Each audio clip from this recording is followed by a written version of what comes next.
Dalam merawat tanaman kelengkeng itu sebetulnya cukup mudah kalau menurutku ya. Dan tanaman kelengkengku ini apa alasannya bunganya itu tidak merata dan tidak mempunyai buah yang banyak? Itu tentu ada sebabnya yang nanti akan aku jelaskan terhadap kalian semua. Ada hal terpenting yang harus kita pelajari di dalam merawat sebuah tanaman yang berbuah. Bagaimana caranya tanaman ini agar cepat berbuah? Tentu itu ada triknya. Buat teman-teman yang masih mungkin sangsi gitu, bisa lihat tanamanku nangka yang sudah aku rawat. Itu kurang lebih sekitar 3 tahun aku merawat ya. Buahnya tidak kunjung habis hingga sekarang dan mempunyai buah yang sangat cetar, lebat sekali. Hal yang aku lakukan di dalam aku merawat nangka adalah dengan cara sistem satu. Itu yang paling dibutuhkan dari setiap tanaman adalah pengairan. Jadi perlu kita pahami, tanah ini harus selalu lembab.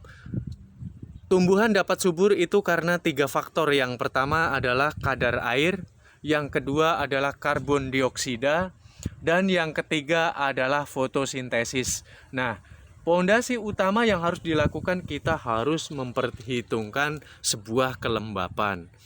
Jadi kalau sudah lembab, apakah sudah bisa berbuah, Bang? Nah, itu tergantung dari tekstur kadar tanahnya. Apakah tanahnya ini sudah mempunyai karbon dioksida yang cukup?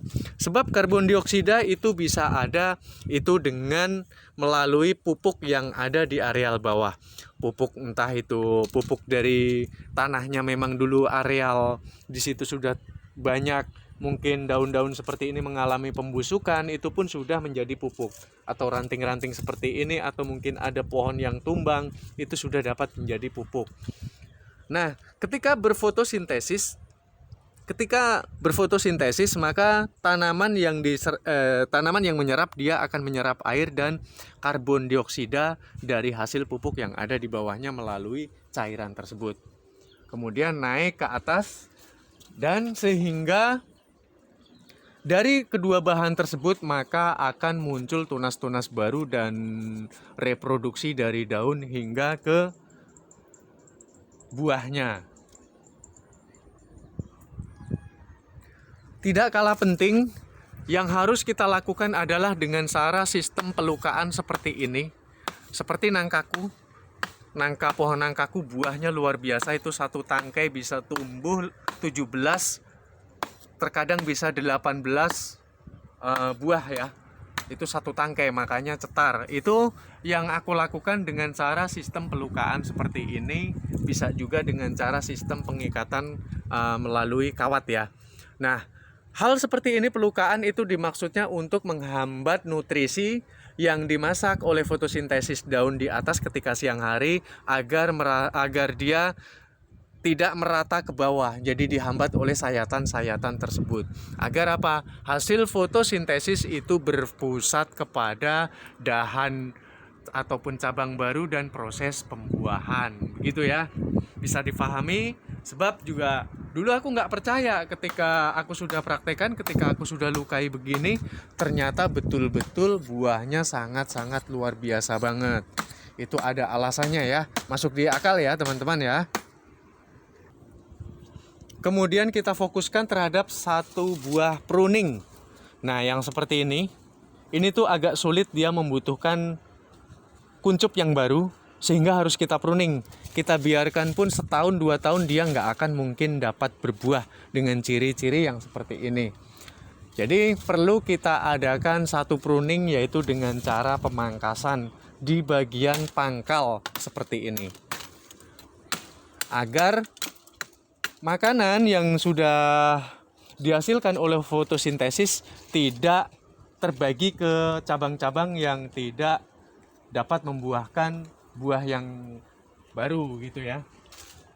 Terus lagi buat teman-teman, kalau ada pohon yang miring seperti ini, mungkin menimpa mungkin ke arah bangunan atau mungkin ke areal sawah, jangan buru-buru dipenggal. Jadi kita lakukan seperti yang aku lakukan ini adalah satu penarikan dengan karet ban yang dibantu dengan bambu. Terus kemudian aku ikat ini dari beberapa karet hingga ke pohon asam. Ini karetnya nggak usah besar-besar, secukupnya aja. Ini tuh lentur banget. Memang kalau sekilas kalau kita berpikir ini tuh tidak akan menarik secara instan, tapi dengan proses pertumbuhan semakin tinggi ini cabang-cabang tersebut atau dahan-dahan tersebut, maka dia akan tertarik secara perlahan gitu, sehingga yang tadinya tanaman ini ke sawah atau ke arah bangunan itu bisa tumbuh lurus gitu ya. Jadi jangan, untuk tanaman berbuah jangan buru-buru ditebang. Kalau ada pohon yang miring bisa lakukan solusi ini. Apa alasannya tanamanku ini, buah kelengkeng ini, dia tidak berbunga rata? Karena aku salah mengadakan satu pruning dulu.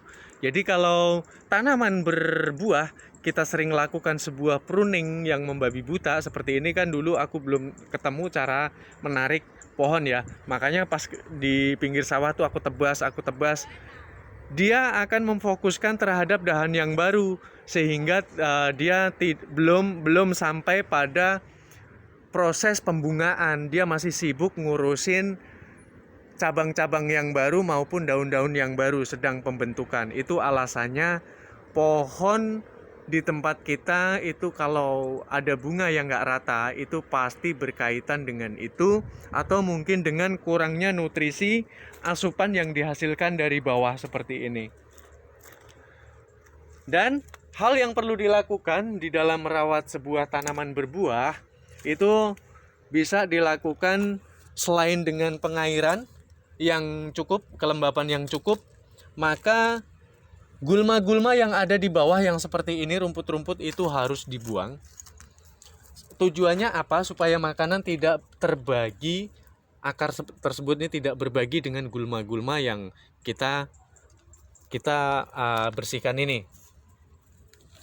Terus setelah membersihkan jangan lupa untuk membuang, kita jauhkan dengan akar tersebut itu supaya untuk menghindari datangnya hama-hama pengganggu pohon buah kita gitu ya. Kita buang agak jauh. Selain daripada itu, untuk menolak hama, tanah di areal akar tersebut agar tetap selalu gembur, dan dari yang kita sayat-sayat ini dia bisa mati, dari akar-akarnya yang mati dia akan menjadi pupuk, sehingga dapat menciptakan satu karbon dioksida yang akan diserap oleh air bersamaan dengan air ketika pohon sedang berfotosintesis ya.